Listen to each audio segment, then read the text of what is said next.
अंतरराष्ट्रीय युवा विद्वान, जैन दर्शन में यूनिवर्सिटी टॉप व गोल्ड मेडलिस्ट, जैन सिद्धांत एवं न्याय विषयों को सरलता से समझाने वाले, यूएसए, इंग्लैंड, ऑस्ट्रेलिया आदि अनेक देशों में जैन धर्म की महती प्रभावना करने वाले, पंडित टोडरमल पुरस्कार, युवा विद्वत रत्न आदि अनेक पुरस्कारों से सम्मानित मूर्धन्य विद्वान डॉक्टर संजीव कुमार गोधा जयपुर द्वारा जानिए धर्म का मर्म।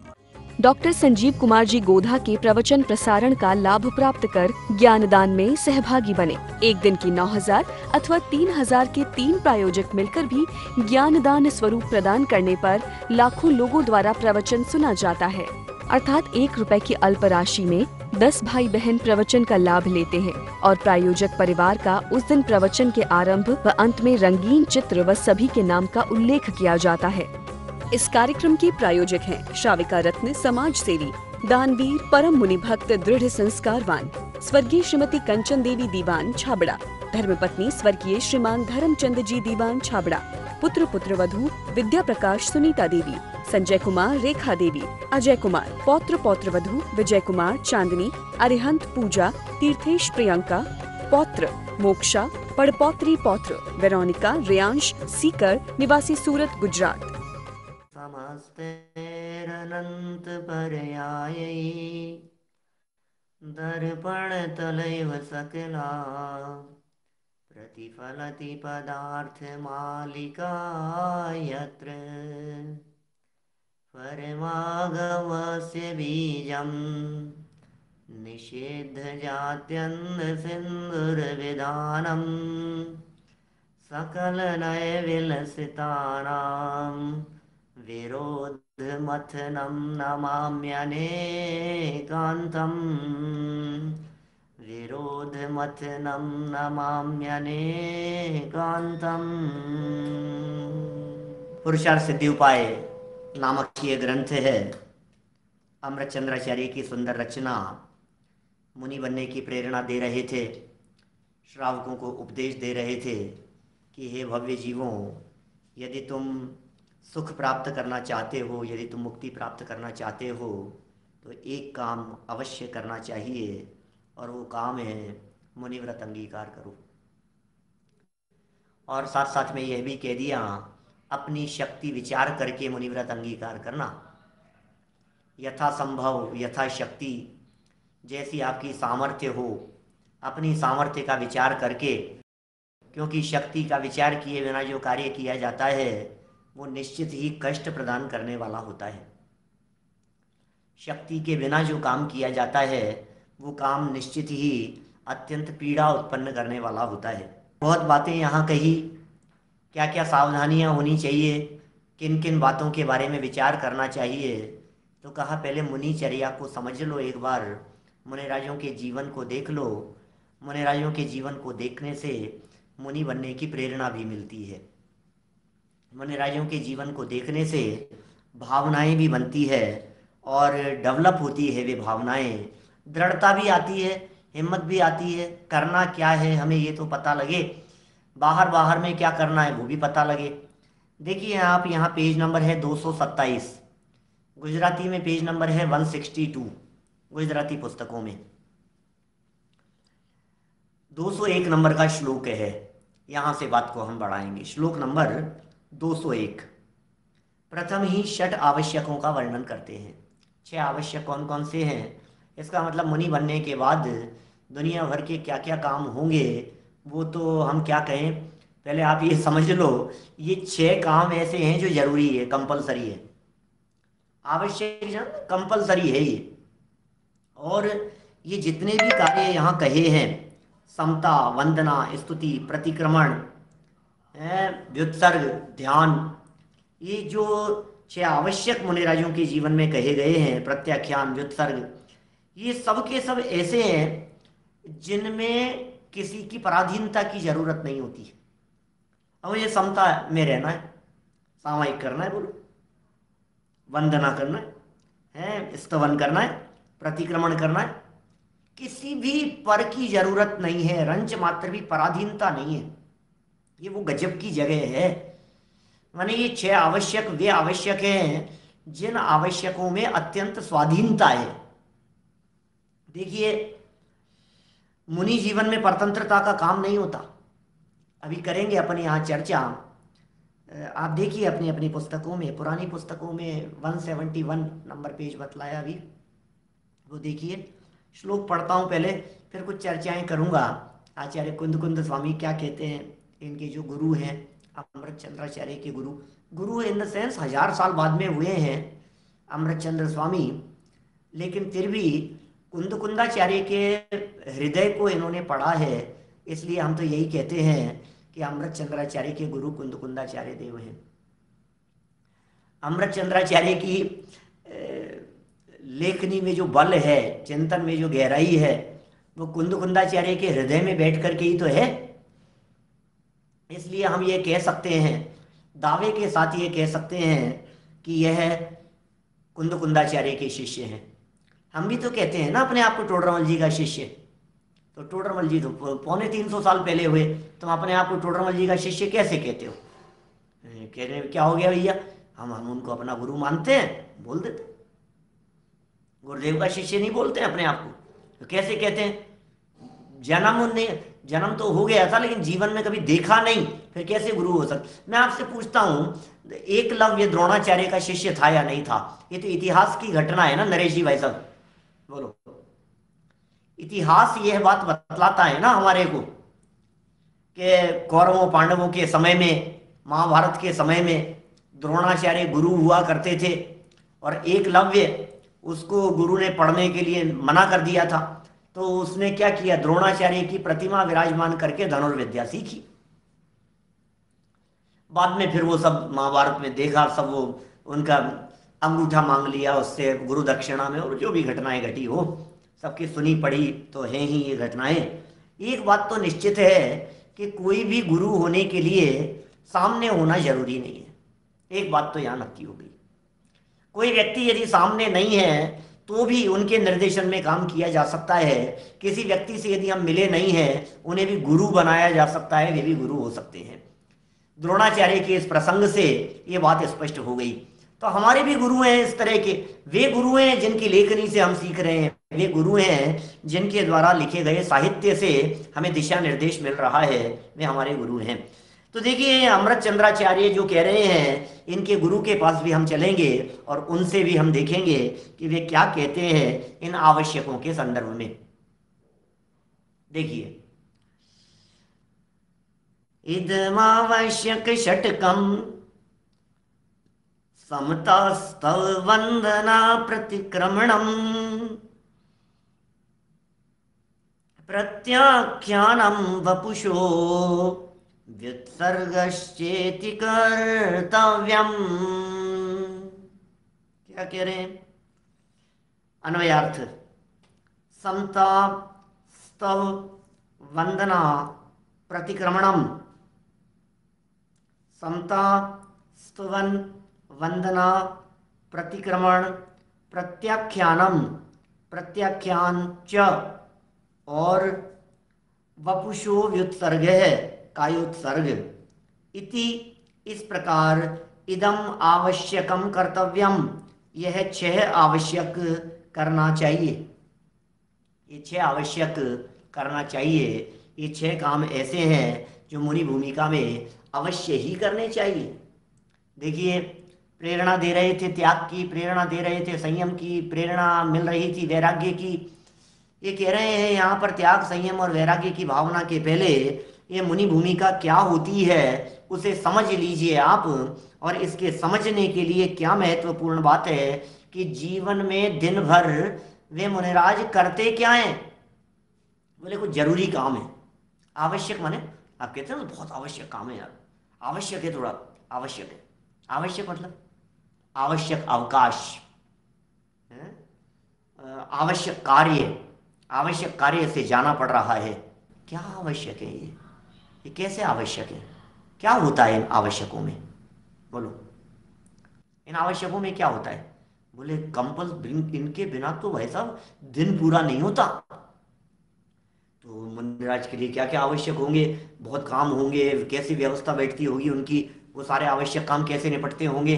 अरे भैया सुनो, जिन आवश्यकों की चर्चा चल रही है, सच में ये आवश्यक इसलिए है क्योंकि ये अवश्य है। क्या ये आवश्यक क्यों है? क्योंकि ये अवश्य है। कुंद कुंदाचार्य के पास में ले गया उल्लास भाई, क्या कह रहे हैं? अवश्य, उसका नाम है आवश्यक।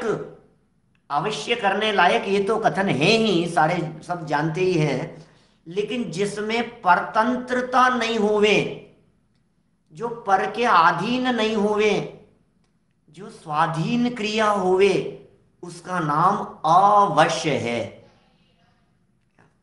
नियम सार की व्याख्या है कुंद कुंदाचार्य देव की। आवश्यक, परम आवश्यक अधिकार लिखा उन्होंने। ऐसा कहते हैं वे, उस परम आवश्यक नाम के अधिकार में क्या आवश्यक बतलाते हैं? वो कहते हैं ये है साहब, ये है करने योग्य। बोले क्या? ये जो समता है ना, इसमें परतंत्रता नहीं है। ये जो स्तवन है ना, इसमें परतंत्रता नहीं है। ये जो वंदना है ना, इसमें पराधीनता नहीं है। ये जो प्रतिक्रमण है ना, इसके लिए किसी दूसरे की जरूरत नहीं है। ये जो प्रत्याख्यान और कायोत्सर्ग है ना, इसमें हमें बाहरी साधन नहीं चाहिए, सुविधाएं नहीं चाहिए, किसी का कुछ प्रेशर नहीं चाहिए, दबाव नहीं चाहिए, किसी व्यक्ति की जरूरत नहीं है, किसी व्यक्ति की वस्तु की जरूरत नहीं है, व्यक्ति की जरूरत नहीं है, दूसरों पर निर्भर नहीं है। सच बात तो यही है। इसलिए ये आवश्यक है। क्यों इन्हें आवश्यक कहा गया? मुनिराज की कोई भी क्रिया पराधीन नहीं होती है, वे परतंत्र नहीं है, वे बंधते नहीं है, वे जगत जंजाल में उलझते नहीं है। अरे जगत के सारे जंजाल जिनके दूर हो गए हैं, जगत जंजाल से जो मुक्त हो गए हैं, ऐसे होते हैं हमारे महामुनिराज। सारे विकल्प, सारे संकल्प, सब कुछ जिन्होंने छोड़ दिया है, बोलो कितना कितना उत्कृष्ट जीवन है उनका। इस कार्यक्रम में आएंगे, ये करवा रहे हैं, महाराज ये व्यवस्थाएं देख लो, महाराज इसकी जिम्मेदारी संभाल लो। अरे जिम्मेदारी संभालने वालों के बाल उड़ जाते हैं माथे पर से। जिम्मेदारी संभालने वाले टेंशन में आ जाते हैं, जिम्मेदारी संभालने वाले डिप्रेशन में आ जाते हैं। जिम्मेदारी, क्योंकि काम तो अपनी योग्यता से होना है और हमने ले ली माथे पर उसकी जिम्मेदारी। जिम्मेदारी क्या होती है? वस्तु के परिणमन में कौन किसकी जिम्मेदारी लेवे? भाई साहब मैं क्या जिम्मेदारी लूं आपके सामने यहां बैठ करके? किस बात की जिम्मेदारी लूं मैं? मेरी जिम्मेदारी है, मेरी जवाबदारी है। अरे कोई जिम्मेदारी और जवाबदारी नहीं होती है। जिसे आप जिम्मेदारी और जवाबदारी कह रहे हैं, वो जिम्मेदारी और जवाबदारी कर्तृत्व के अभिमान का बोझा अपने माथे पर लेना है। हमारी जवाबदारी है। मैं इसको पढ़ा लिखा करके होशियार कर दूंगा, तुम चिंता मत करो, मेरी जिम्मेदारी है। ये कर्तृत्व का अभिमान है। ये काम करने की हमारी जिम्मेदारी है। आप तो हमारे ऊपर छोड़ दिया ना बस। अब कैसे होगा हम देखेंगे, हमारी जिम्मेदारी है। जिम्मेदारी माने कर्तृत्व का बोझा माथे पर लाद लिया है। कर्तृत्व नहीं होता हमारे संतों के जीवन में, हमारे मुनिराजों के जीवन में कर्तृत्व की भावना नहीं होती। कर्तृत्व से ऊपर उठ गए हैं ये मुनिराज, कर्तृत्व से ऊपर उठ गए हैं। उत्कृष्ट है मुनिराजों का जीवन, बड़ा उत्कृष्ट जीवन है। इसलिए जो आवश्यकों की चर्चा है, इन आवश्यकों की चर्चा में भिन्न हो गए हैं। क्या कहें, ये जो ऐसा जो स्वरूप है, और क्यों नहीं हो इस तरह का स्वरूप? घर क्यों छोड़ा था बताइए? 4 बच्चों की जिम्मेदारी, 2 बच्चों की जिम्मेदारी, पत्नी, परिवार, माँ बाप की जिम्मेदारी, जवाबदारी, वो तो जंजाल लगती थी। और यहां आकर के हम आप लोगों की सबकी जिम्मेदारी ले लेवे, ये कैसे होगा? निर्भर होने का मार्ग है, भार माथे पर लादने का मार्ग नहीं है। ये जिनवाणी का मार्ग ये कहता है निर्भर हो जाओ, वजन उतार दो अपने माथे पर से। जिनके माथे भार वे डूबे मझधार में, हम तो उतरे पार, झोंक भार को भाड़ में। जाने दो, किस किस बात का अभिमान करें? काय का कर्तृत्व का अभिमान करें? बोलो, हमें इस बात का अभिमान है, हमें इस बात का अभिमान है, हम ऐसा कर देंगे, हम ऐसा कर देंगे, हम ये बदल देंगे, हम वो कर लेंगे। कौन से धोखे में हो आप? क्या बदल दोगे और क्या कर लोगे और किस में फेर फार कर दोगे आप? हम सब कर लेंगे साहब, हीराचंद जी साहब, मैं सब संभाल लूंगा, चिंता मत करो। कौन संभाले? थोड़ी सी व्यवस्थाएं संभालने के अंदर तो दिमाग इधर से उधर हो जाता है। मजाक के काम नहीं है। विधान कराना, आयोजन कराना, शिविर लगाना, प्रतिष्ठाएं कराना है, मंदिर बनवाना, जीर्णोद्धार करवाना, व्यवस्थापकों के माथे पर कितना वजन होता है, ये उनसे पूछो। ये मुनिराजों की भूमिका है भाई साहब, यहाँ वजन नहीं होता है। देख रेख, हिसाब किताब, कितना माल आया, कितना लग गया, कितनी रोड़ी लग रही है, कितनी बजरी लग रही है, कितनी सीमेंट लग रही है, कितनी ईंटें लग रही है, कितने ट्रक आ रहे हैं, कितना कंस्ट्रक्शन हो रहा है, कितनी लेबर लग रही है, क्या करें, 100 कमरे बनेंगे कि 200 नक्शे पास हो रहे हैं, इंजीनियर आ रहे हैं, देख रहे हैं, कर रहे हैं। काम आता बचे के काम है, निर्भर होने का मार्ग है। प्रदीप जी, भाई साहब, पाटनी जी, बोलो, ये निर्भर होने का मार्ग नहीं है क्या? वजन नहीं उतर जाना चाहिए अपने माथे पर से? कहां जाएंगे इस वजन को लेकर के? थोड़ी सी जिम्मे। अमित भाई सूरत से, बोलो अमित जी, बढ़ जाते हैं। क्या स्थिति है? कितना कितना वजन रहता है हमारे माथे, कर्तृत्व पुष्ट होता रहता है, और तो कुछ है नहीं, इसके अलावा तो कुछ मिलने वाला है नहीं इससे। तो जिन जिन बातों को आवश्यकों के अंदर डाला गया, जिन बातों को कंपलसरी बनाया गया, मुनिराजों के आवश्यक लिखे गए। देखो एक बात और बतला दूं मैं, शास्त्रों में लिखे हैं इसलिए आवश्यक नहीं है। मुनिराजों की अंतरंग शुद्ध परिणति में, मुनिराजों के अंतरंग में तीन कषाय चौकड़ी के अभाव में, उस वीतराग परिणति में, अंदर में आने वाली विशुद्धता, आंतरिक निर्मलता, अंदर की पवित्रता, उस निर्मलता और पवित्रता के दम पर जो सहज जीवन होता है, जो सहज मुनिराजों की लाइफ स्टाइल होती है, बस उसे शास्त्रों में लिख दिया गया है। शास्त्रों के अनुसार मुनिराजों का आचरण नहीं होता, मुनिराजों के आचरण को देख करके शास्त्र लिखे गए हैं। नहीं साहब, शास्त्र अनुसार आचरण, शास्त्र अनुसार आचरण, क्या कहें, बोलचाल की भाषा है इस तरह की, तो समझने समझाने के लिए इस तरह के शब्द दे दिए जाते हैं, बोलने के लिए इस तरह के शब्द बोल दिए जाते हैं, कह दिया जाता है बोलचाल की व्यवहार की भाषा में, यही कहा जाता है, कहते शास्त्रों के अनुसार होना चाहिए वैसा, आगम अनुसार देखो हमारी चर्या, आगम अनुसार, आगम अनुसार, आगम अनुसार, क्या बात की? आगम नहीं थे तब किसके अनुसार चर्या का पालन करते थे, ये बतलाइए।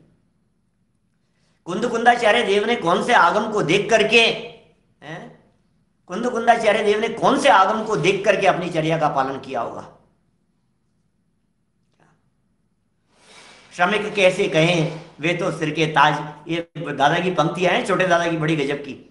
श्रमण, श्रमण नाम है मुनिराज को, क्या कहते हैं, क्या नाम है मुनिराज का?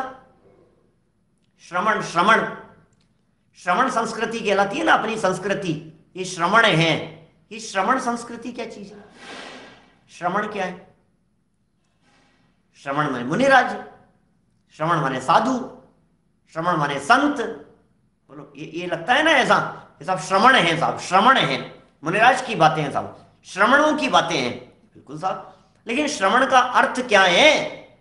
बोलो, श्रमण का अर्थ यह है जो दादा ने किया, अपने चिंतन से निकाला, डॉक्टर भारेली जी ने क्या निकाला, उन्होंने क्या निकाल करके बात कही?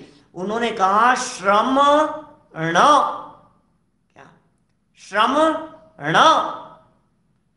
भाई नितिन सूरत से, बोलो, श्रमण, जिनके माथे पर वजन नहीं हो। अरे श्रम नहीं करते, परिश्रम नहीं होता, सहज होता है।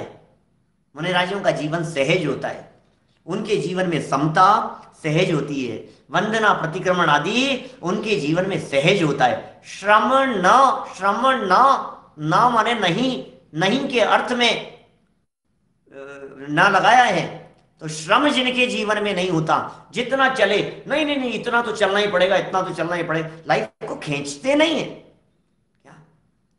खींच खींच करके नहीं चलते हैं, यहां तक इतना खींच लेंगे, फिर इतना खींच लेंगे, नहीं नहीं नहीं नहीं, जितना सहज चलते बना उतने चल लिए, जहां रुकने का भाव आया वहां रुक गए। बोलो, जहां विहार करने का भाव आया विहार कर लिए, आहार करने का विकल्प उठ गया, आहार करने के लिए चले गए।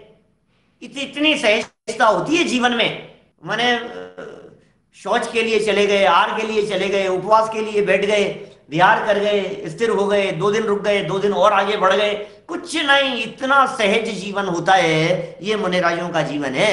इसलिए ये जो बातें यहाँ कही है, ये बातें बहुत गजब गजब की बातें कही गई है, जिनको बहुत बारीकी से हमें यहाँ समझना है। हमने यहाँ अन्वयार्थ आपके बीच में पढ़ लिया है।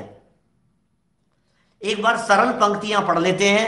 6 नाम आप लोग याद कर लीजिए। इसलिए याद करना है, अपनी लाइफ स्टाइल कैसी होनी चाहिए। कि साहब ये तो मुनिराजों की लाइफ स्टाइल की बात कर रहे हो, तो आपको पसंद नहीं आती क्या इनकी लाइफ स्टाइल? कि नहीं, पसंद तो आती है हमारे को, तो फिर वैसी बनानी है ना, कि हाँ वैसी बनानी है, तो फिर वो करते क्या है ये तो समझो।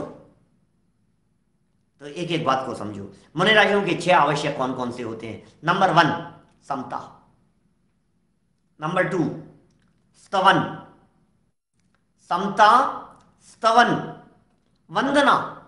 नाम याद करने हैं आपको। समता, स्तवन, वंदना, प्रतिक्रमण, प्रत्याख्यान का उत्सर्ग। समता, स्तवन, वंदना, समता, स्तवन, वंदना, प्रतिक्रमण, प्रत्याख्यान का उत्सर्ग। समता, समता, स्तवन, वंदना, समता, स्तवन, वंदना, याद हो गया? फिर प्रतिक्रमण, प्रत्याख्यान और कायोत्सर्ग, ये 6 आवश्यक हैं। देखो अब ये 6 याद हो गए हो तो टीका पढ़ता हूं, एक एक की चर्चा करता हूं क्या होती है समता। देखिए 6 डाला की लाइनें हैं, बहुत सुंदर, छठी डाल की सबको याद है। समता सम्हारे थुति उचारे, वंदना जिन देव को, नित करे श्रुत रति करे, प्रतिक्रम तजे तन अहमेव को। बोलो ये है भाई साहब, क्या कह रहे हैं? मैं वो 6 डाला की पंक्तियां अभी नहीं ला रहा हूं बीच में। यहां देखो क्या कह रहे हैं। समता, स्तव, वंदना, प्रतिक्रमणम, प्रत्याख्यानम, वपुषो व्युत्सर्ग है इति इदम आवश्यक षटकम। टीका पहला पॉइंट है, टीका का पहला पॉइंट समता।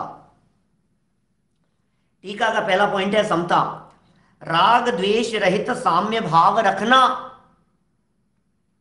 राग द्वेष रहित साम्य भाव रखना, समस्त जीवों पर समता भाव रखना। क्या होता है समता? समता किसे कहते हैं जानते हो क्या आप? समता बहुतों का तो नाम होता है समता, ये तो बहुत गजब के शब्द हैं। समता माने साम्य भाव। ओहो, न काऊ से मित्रता, न काऊ से द्वेष, सहजता, सरलता जहां होती है, समस्त जीवों पर समता भाव रखना। कि साहब हमें क्यों समझा रहे हो? हम आपको इसलिए समझा रहे हैं कि आपको कहां समझा रहे हैं, हम भी तो समझ रहे हैं, आपको भी बता रहे हैं और हम स्वयं भी समझ रहे हैं। कि क्या समझ रहे हैं? 2 कान से इस बात को समझ रहे हैं। समता रखो, समता और सहजता एक ही बात है। समता रखो, समता, सहज रहो, बी कूल। चलता रहता है ना आजकल, थोड़ा कूल डाउन, कूल डाउन। ये क्या चीज है? ये कूल डाउन क्या चीज है? कूल होना चाहिए, कूल। जब आजकल सब बच्चे लोग इधर उधर सब साथी बोलते थोड़ा सा कूल, कूल। क्या क्या है ये कूल? ठंड रखो, थोड़ा ठंड रखो, थोड़ा धैर्य रखो। नहीं नहीं, कोई कोई बात नहीं, तेजी में मत आओ, इतना एग्रेसिव मत हो। ये क्या हुआ? ये क्या चीज है? ये तो कह रहे हैं यहां पर, और क्या चीज है? Just chill. वो लोग क्या क्या कहते हैं? ये जो बात है जो आजकल के बच्चों में जो दिखती है, सहज रहो, शांत रहो, बड़े पंडित जी साहब की पंक्तियां हैं, ये कह रहे हैं किसमें सहज रहें और किसमें शांत रहें? बोले लाभ अलाभ, लाभ में और अलाभ में, सुख दुख, सुख में और दुख में, जीवन मरण, जीवन में और मरण में, हर्ष विषाद, हर्ष में और विषाद में, न करके समभाव रखना अथवा सामायिक करना। All is well, all is well. Aamir Khan याद आ जाता है? कहाँ था 3 इडियट्स में? बोलो, ऑल इज वेल। मैं कहता हूँ हमारे विद्यार्थियों को अच्छी उसकी जो वो 3 इडियट्स जो है बड़ा शिक्षाप्रद है, उसकी जो फिल्म है वो सब अच्छा है, सब अच्छा है। लेकिन सुनो, एक बात ध्यान रखना, इस अच्छे अच्छेपन के चक्कर में कहीं ऐसा नहीं हो जिग्नेश भाई कि यार तुम क्या कर रहे हो यार, ये गृहीत मिथ्यात्व है, ये पाप है, ऐसा नहीं करते। अरे कोई बात नहीं, आपने तो ठंड रखो, कोई बात नहीं, जो हो रहा है होने दो, कर लेने दो यार, क्या फर्क पड़ता है, अपने क्या फर्क पड़ता है, हाथ जोड़ लेने दो, अपने क्या फर्क पड़ता है, माथा टिका लेने दो, अपने क्या फर्क पड़ता है, सब सहज रहो सहज रहो। अरे इसका नाम सहजता नहीं है। सुनो तो सही भैया, ये इसका नाम सहजता नहीं है। सहजता की भी मट्टी पलीत मत करो आप। सहजता को समझो जरा, सहजता क्या चीज है। सहजता का मतलब ये है कि जो जैसा है उसे वैसा स्वीकार करो, इसका नाम है सहजता। सहजता का मतलब ये नहीं है कि जैसे जिस चीज को तू भी सही और मैं भी सही, इसका नाम सहजता नहीं है। अब पंडित जी ठीक है ना, अब ये तो चलता है, अब आप भी ज्यादा ही बात करते हो, थोड़ा सा सब सहज तो रहना चाहिए।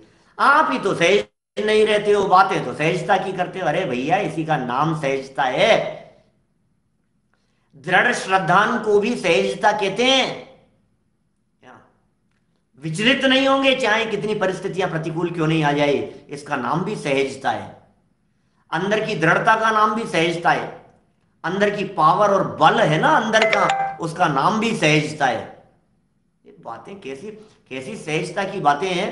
सहजता का अर्थ ऐसे हवा में, चाहे इस बात को आपने सहज समझ लिया, नहीं नहीं साहब ये तो बहुत सहज है भाई साहब, आप इनको आलू खिलाओ तो आलू खा लेते हैं, नॉनवेज भी आ गया था एक बार इनकी थाली में, क्या बहुत सहज है ये तो। इन्होंने बहुत प्रेम से उन्होंने इनको किसी किसी व्यक्ति ने अनजान जगह पर भोजन खिलाते समय आलू मटर की सब्जी परोस दी। इन्होंने कहा आलू नहीं खाते, इतने सहज हैं, आलू आलू निकाल दिया, मटर मटर खा लिया। अरे मूर्ख चंद, इसे इसे सहजता थोड़ी ना कहते हैं, इसका नाम थोड़ी ना सहजता है।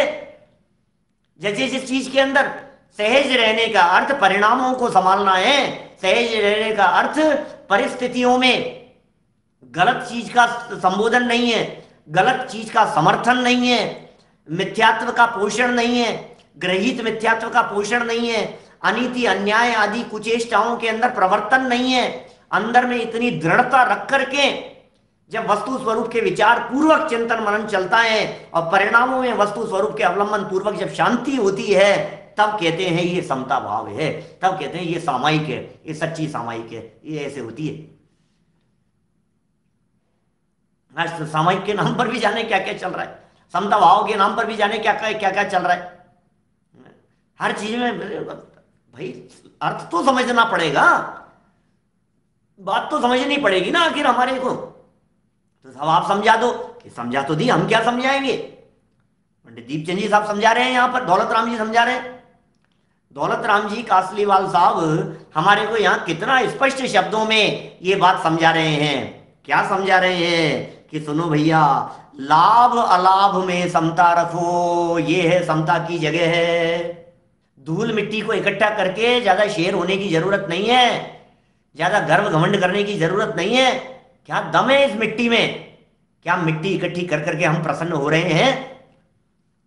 इस माटी में कुछ दम नहीं है, अनंत काल हो गया, धूल का ढेर है, धूल का ढेर है। गुरुदेव श्री तो क्या कहते थे भाई साहब, जब इनकी पैसे और पैसे वालों की जब वे बातें करते थे तो क्या धूल है सेठ, धूल इकट्ठा करता है, माटी जोड़ता है, माटी क्या दम है ये, पुद्गल के परमाणु है, कुछ दम नहीं है इसमें। अनंत बार प्राप्त कर करके छोड़े हैं, अनंत बार इकट्ठा करके इस दौलत, इस संपदा और इस वैभव को अनंत बार इकट्ठा कर करके छोड़ा है। आज छूट गई है, मजे बना, समता भाव का धारण कर, प्राप्त हो गई है तो बोले तब भी तेरी नहीं है, छोड़ करके जाना ही है इसको, इसमें कुछ दम नहीं है, समता भाव मना। कह रहे लाभ अलाभ क्या क्या, सामायिक क्या होती है, समता क्या होती है। वैसे हम सामायिक समता के ऊपर बहुत चर्चाएं पहले कर चुके हैं, लेकिन आती है चर्चा तो करेंगे ही ना। अभी ये समता की फिर चर्चा आई है, फिर कह दिया कि इस तरह से सामायिक करना, श्रावकों को प्रेरणा दे रहे हैं। चोट पड़नी चाहिए अपनी मान्यता के ऊपर, चोट पड़नी चाहिए अपने कर्तृत्व के ऊपर, चोट पड़ना नहीं चाहिए, पड़ती रहनी चाहिए। क्या एक बार चोट पड़ने से काम नहीं चलता है, ये चोट पड़ती रहनी चाहिए, ये चोट पड़ती रहनी चाहिए। कि पंडित जी ज्यादा चोट मत मारो, यदि तुम ज्यादा चोट मारोगे तो कोई चले जाएंगे, कोई नाराज हो जाएंगे, कोई बिगड़ जाएंगे, कोई बिखर जाएंगे। कि भैया थोड़ी बहुत चोट तो सहनी ही पड़ेगी, ये समझ लेना आप, थोड़ी बहुत चोट तो सहनी ही पड़ेगी भाई साहब, उसके बिना काम नहीं चलेगा। अभी मैंने कहा गुरुकुल का प्रसंग था ना, अभी कारंजा गुरुकुल का, उस प्रसंग पर मैंने एग्जाम्पल दिया था, आप में से बहुत सारे साथियों ने सुना होगा, लेकिन फिर भी बताता हूं। बहुत सारे नए भी हैं लोग जो जिन्होंने नहीं सुनी है चर्चा, वो लोग चोट मारो आप। मूर्तिकार बनाता है ना, मूर्ति बच्चे को सिखाता है, मूर्ति बनाना सिखाता है, और चोट मारते हैं पत्थर के ऊपर। पत्थर था, पत्थर के ऊपर चोट मारी मूर्ति बनाने के लिए और पत्थर के टुकड़े हो गए। अब क्या करो बोलो, सह नहीं पाया वो पत्थर, अरे यार पत्थर ही टूट गया है, तो टुकड़े हो गए इसके। तो एक काम करो, साइड में पटक दो, दूसरा ला पत्थर बेटा, दूसरा ला, कोई बात चिंता मत, डरे मत, दूसरा ला पत्थर। दूसरा पत्थर लाया, मूर्ति बनाना शुरू कर दिया। अब क्या होगा, अब तो बन रही है, अब तो देखो शेप निकलने लग गई, धीरे धीरे धीरे धीरे निकलने लग गई शेप। बोले जो सह गया वो भगवान बन गया, जो सह गई चोट बार बार में, छेनी की चोट, हथौड़ी की चोट, जो सह गई वे क्या होगा, पाषाण की प्रतिमाएं बन गई, वेदी पर जाकर के विराजमान हो गई। जो 100% सह गया वो वेदी पर जाकर के विराजमान हो गया। जिसने आधा सया था, जो थोड़ा टूटा टूटा था, आधी अधूरी बनी थी, वो कहीं पिलर पर जाकर के टक गई। क्यों अवनीश भाई, क्या होता है?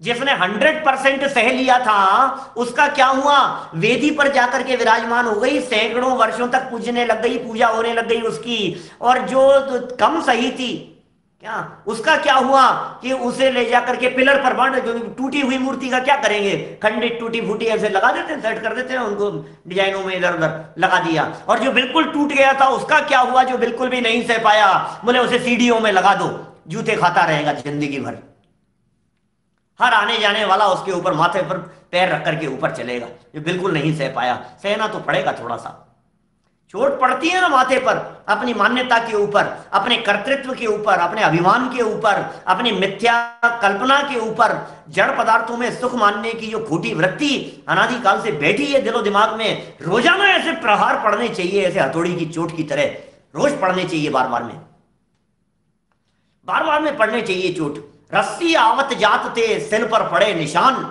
रोज रोज रोज एक एक बूंद, एक एक बूंद, एक एक बूंद यदि नल यदि टपक रहा है भाई साहब, नीचे छेद हो जाएगा। और आप यदि ये सोचो यार ये एक एक बूंद क्या डालता है, एक साथ 200 लीटर पानी की टंकी बहा दी हमने, कुछ हासिल होने वाला नहीं है, कुछ हासिल होने वाला नहीं है। बोलो, रोज ये नियमितता का काम है, ये रेगुलरिटी का काम है भाई साहब, ऐसा नहीं होता है आज कर लिया और कल कर लिया। हाँ पंडित जी आपका प्रवचन सुना था हमने, एक बार सुना था, हाँ 3 दिन सुना, 5 दिन सुना, फिर सुन लिया, फिर नहीं सुना, फिर ये हो गया। हाँ पंडित जी ऐसा थोड़ा थोड़ा तो चलता है, हाँ कभी कभी सुन लेते हैं, समय मिल जाता है, तो ये कभी कभी वालों का काम नहीं है, तो रेगुलरिटी चाहिए इसके लिए। तो 2 टाइम भोजन यदि चाहिए तो 2 टाइम व्याख्यान भी चाहिए, 2 टाइम का स्वाध्याय भी चाहिए, 2 टाइम की सामायिक भी चाहिए, नाश्ता मिलाकर के 3 टाइम यदि खुराक शरीर को देते हो तो 3 टाइम आत्मा को भी खुराक देनी पड़ेगी। क्या बातें कह रहे हैं, सुख दुख में लाभ अलाभ के अंदर समता रखो भैया, लाभ में अलाभ में, सुख दुख में परिस्थिति बन गई साहब, एकदम परिस्थिति ऐसी बन गई, जय जयकार होने लग गई भाई साहब, सुख की परिस्थितियां बन गई, घर में खुशियां आई है, कोई बात नहीं, आई होगी, आई होगी, सहज रहो, हाँ ठीक है, ज्यादा उछलने की जरूरत नहीं है। सुख दुख दोनों ही स्थितियां, ज्यादा उस दुख, देखो दुख में भी समता रखनी है हमारे को। एक्सीडेंट हो गया, परेशानियां, परेशानियों के पहाड़ किसके ऊपर नहीं टूटते भाई साहब, एक आध व्यक्ति तो दिखाओ मुझे, दुनिया में दिखा दो, दुनिया में नहीं दिखाते हो तो शास्त्रों में दिखा दो। बोलो संजय जी विदिशा से, बतलाइए भाई साहब, आपसे पूछता हूं, प्रथमानु योग का कोई कैरेक्टर दिखा दो जिसके जीवन में कोई परेशानियां नहीं आई हो।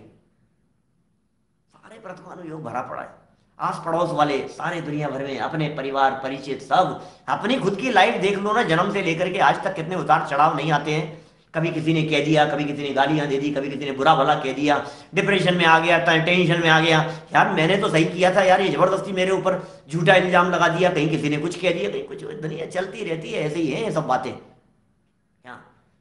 यहाँ संसार में जीव सुखिया कोई नजर नहीं आता। आप क्या सोचते हो, भरत बाहुबली के दिमाग में टेंशन कम थी क्या? आप क्या सोच रहे हो, कौरवों पांडवों के दिमाग में टेंशन कम थी क्या? आप क्या सोच रहे हो, रामचंद्र जी के जीवन में संकट कम आए थे क्या? आप क्या सोच क्या रहे हैं? श्री कृष्ण जी को उठा करके देख लो, कंस को उठा करके देख लो, रावण के जीवन में देख लो, दुनिया में कोई तो बतलाओ मेरे को परमाणु का ऐसा व्यक्तित्व। सेठ सुदर्शन के जीवन में देख लो, सती अंजना के जीवन में, मनोरमा के जीवन में, पवनंजय के जीवन में, न कहां से लाइन लगा करके एक के बाद एक नाम बोलो तो सही जरा। एक ऐसे लाइन लगा करके हमें ऐसे नजर आते हैं, यार ये क्या है, ये सुकुमाल के ऊपर, सुदर्शन के ऊपर, इनके ऊपर, पांडवों के ऊपर, तो सबके ऊपर संकट ही संकट है यार। ये गजब हो गई भाई साहब, ये क्या बातें करते हैं यार। इस कार्यक्रम के प्रायोजक हैं श्राविका रत्न समाज सेवी, दानवीर, परम मुनि भक्त, दृढ़ संस्कारवान स्वर्गीय श्रीमती कंचन देवी दीवान छाबड़ा, धर्मपत्नी स्वर्गीय श्रीमान धर्मचंद जी दीवान छाबड़ा, पुत्र पुत्रवधू विद्या प्रकाश सुनीता देवी, संजय कुमार रेखा देवी, अजय कुमार, पौत्र पौत्रवधू विजय कुमार चांदनी, अरिहंत पूजा, तीर्थेश प्रियंका, पौत्र मोक्षा, पड़पौत्री पौत्र वेरोनिका, रेयांश सीकर निवासी सूरत गुजरात।